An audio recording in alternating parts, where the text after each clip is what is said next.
नैतिकता के साथ में जो खिलवाड़ हुआ, उससे पहले के शिक्षक, उससे पहले के लोग, स्टूडेंट, उनमें जो आज चेंज आया है, आज परिवर्तन आया है, उसके लिए मैं बोल रहा हूं। कितना नुकसान हो गया इस बिल बनाने के चक्कर में, हमारा बहुत नुकसान हो गया। फिर क्या हुआ, थोड़ा सा 1 बजने जा रहा है, अभी रोटी मिलने वाली है, तो बच्चे वो रसोई की ओर देखते थे, उनका ध्यान भटकने लगा। और फिर रिसेस में खाना खा करके फिर उबासी भी अब्बा मान जी पेट भराई जाए, उबासी आवे नहीं, तो बच्चे पढ़ने नहीं लगे, बराबर याद नहीं करने लगे, तो बच्चे हैं उनका गुणवत्ता में कमी आने लगी। तो उन्होंने नियम बना दिया 1 से 8 तक किसी को फेल नहीं करना। पहले क्या करते थे, नहीं पढ़ता है फेल, नियम क्या बना दिया, 1 से 8 तक फेल नहीं। फिर दूसरा एक नियम बना दिया, सभी बच्चे स्कूल आना चाहिए। पहले संयुक्त परिवार था तो गैर मुठिया ही मोटा दादो ही रहता था, काका बाबा ही रहता, ने बढ़ता ही सोरे ही रहता, तो नान सोर अवरता। अब एकल परिवार हो गया, एकल परिवार होने के बाद सभी बच्चे स्कूल जाएं तो उनको खाना कौन खिलाए, अनाज कहां से लाओ, कपड़े कहां से लाओ, पढ़ाई के लिए खर्च होता वो कहां से लाओ। तो पिता चला गया अहमदाबाद।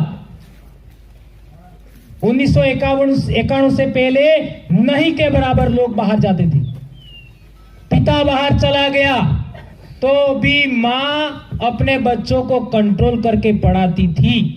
तो मां को भी घर से बाहर निकालने की योजना बनाई। मां घर पे रहती थी तो खेतीबाड़ी भी होती थी, पशुपालन भी होता था, बच्चे भी पढ़ते थे, तो मां को भी घर से बाहर निकालने की योजना बनाई। उसका नाम है नरेगा मरेगा।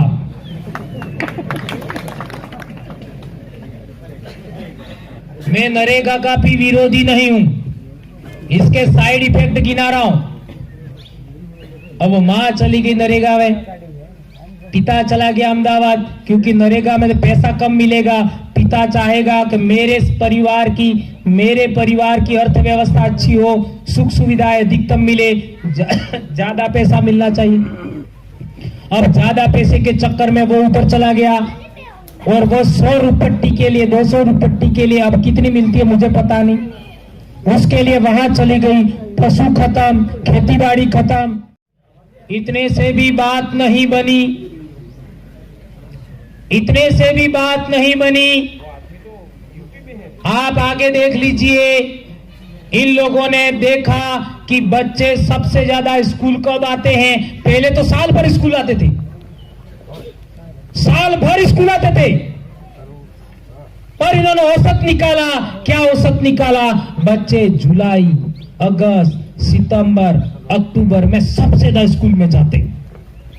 तो योजना बनाई, क्या योजना बनाई, उस योजना का नाम है 16 सोमवार।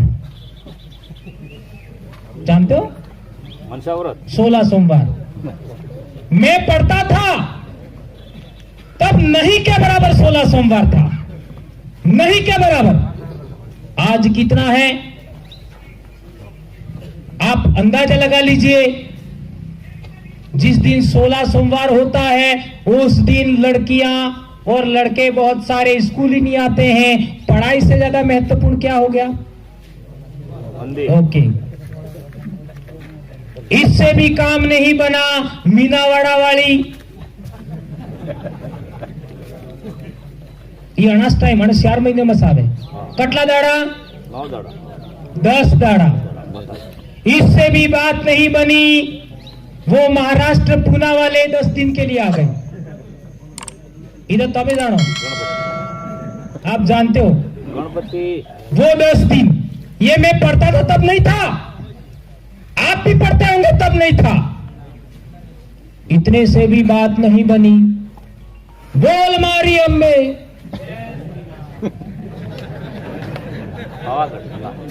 है ये यात्रा में लगा दिए रामदेवरा। ये पहले हम पढ़ते थे तब नहीं था क्या था? इतने से भी बात नहीं मानी। घर में हम क्या करते थे, ये अपने वाड़ी जवरात अपने पत्र आता था पहले, घर में नहीं थे, घर में काम घर में, बराबर। और इतने से भी नहीं बनी। 1 महीने का कार्तिक स्नान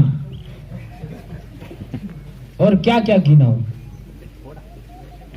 118 दिन का, इन 4 महीनों में 118 दिन के त्योहार है। अब आप देख लीजिए, जिन 4 महीनों में सबसे ज्यादा बच्चे स्कूल आते थे वो बर्बाद हो गया। और आप दिल पर हाथ रख के जो शिक्षक है वो तो बता दीजिए, दिसंबर से अप्रैल तक कितने बच्चे स्कूल आते हैं? दिसंबर से अप्रैल तक कितने बच्चे स्कूल में आते हैं? 10% भी नहीं आते। आ रहे क्या? और उतने से भी सरकार ने पहले से नियम बना रखा था कि बोर्ड परीक्षा तो मार्च में ही होगी। ये भी षड्यंत्र है। आदिवासी लोग सबसे ज्यादा होली को महत्व देते हैं। और ओली ने दाड़ा में मनक ने पोग में मशीन ने लगाबू पड़े, अपने आप ठणको आवे होली पर। तो होली पर ही परीक्षा, इससे भी हमारी पढ़ाई का नुकसान हुआ। पर एक अच्छा काम होता था, ओली नो थम उबो रे अटली बार विवाह ने थाता था, ओली वहस विवाह थाता था। तो रही सही कसर इन लोगों ने यह भी कर दिया कि होली से पहले विवाह करवा दो, ताकि सदा के लिए पढ़ाई बर्बाद हो जाए, बंटा ढार हो जाए। और आजकल देख सकते हो आप, होली से पहले भी विवाह होने लगे, पढ़ाई का बंटा ढार हो गया। बच्चे कितने स्कूल आ रहे बता दीजिए।